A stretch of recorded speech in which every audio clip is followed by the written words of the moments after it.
بەهۆی وەستانی کارکردن لە ڕێگای سەرەکی بالیسان هەولێرسۆران نزیکەی هەفتەیەکە هاوڵاتیانی ناوچەکە ڕێگاکەیان بەڕووی هاموشۆی بارهەڵگرەکاندا داخستووە و ئاڵوگۆڕی بازرگانیان لەو ڕێگەیەوە وەستاندووە.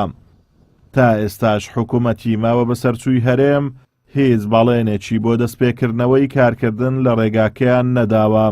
حکومت زۆر بێمنەتانە، زۆر بێسفەتانە، بێباکە بۆ ماوەی چەند ڕۆژە تەنانەت سادەترین بەرپرسی حکومی و حیزبیشیان بەدەمداواکاریەکانمان نەهاتوون. یعنی خێرە لۆ پرۆژەی نازانم لە سپیلچێ لە کۆڕێ پارەدەبان قاندەیە لۆ بالیسانی پارەدەبان قاندانیە ئەوە دوو سارە تەندەر دەرچووە بە دوو ساران ینی خێرە زادەش 20 کیلومتری تەواو نەکرێ ئەو قسە بێ قس ینی من داریشی پێر ناخەرەتین ئەوی قسەی پارەی باق تێدانەمە.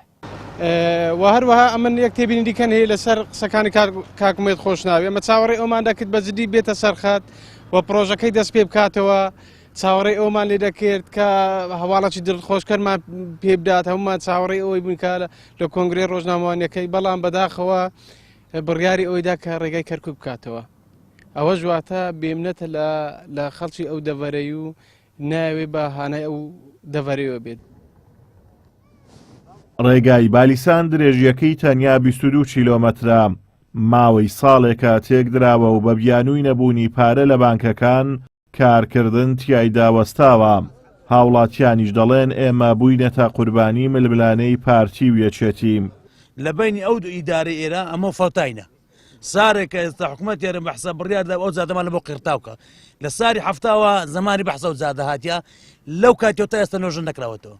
بەرێ لە باتی حکوومەت یارم بێ بەهانەمانەوە دەرێ وڵە کاکە باز ساری بارگرتەوە کەرکوچی. ئەخر کاکە بەخۆمان خۆخۆرینە خۆ حکوومەتی هەرێم حکوومەتی بێگانەی حکوومەتی خۆمانە بەخۆمان دروستمان کردووە بەخۆمان قورمان بەسەری خۆمان کردیە کاکە بەخۆمان ماری خۆمان کاول کردیە. دەبوو ئێرە شەقامەکانی لە زێڕ بووان بەڕاستی هێشتان هەرچی بکرێت بۆ بالیسان و بۆ ئەم سنوورە ناکات بە باڵای قوربانیدانی خەڵکی ئەم سنوورە. لێرە بریندارانی چەکی کیمیایی پێویستیان بە چارەسەر هەیە. لێرە گرفتی دیکە هەیە کەم و کوڕترمان هەیە لە ڕووی ئیداری و خزمەت گوزاریەکان وەک پێویست نین. کاکە ئەوە جا گوتیان پینۆ پەڕۆکانەکەن پینۆ پەڕۆکەشیان نەکردن تێگەی جادەکەیان هەموو وەرگرت و ئێستا دەرێ حکومەت پارەی نادەین تێگەی مقاولەکە ئەوا دەرێ با حکومەت پارەم داتێ بەدوومان دیدەم تاو یەکەم والله وەزعیش نەدەغرنمان نەباخچەنما هیچ نەما کەس نەوێت لە خانی بێتە دەرێ بە تۆزێ ئەوها قیناعی بەس دەڕێدا بڕۆت ئارێ وەڵڵا قیناعەکەش سەفەریە. لە هاویندا تەپوتۆز و لە زستاندا قوڕ و لیتەی ڕێگاکەیان هاوڵاتیانی دۆڵی بالیسانی بێزار کردووە. ئەو ناوچەی زۆرترین قوربانیان لە شۆڕشەکانی کورداوە و چیمیاباران کراون.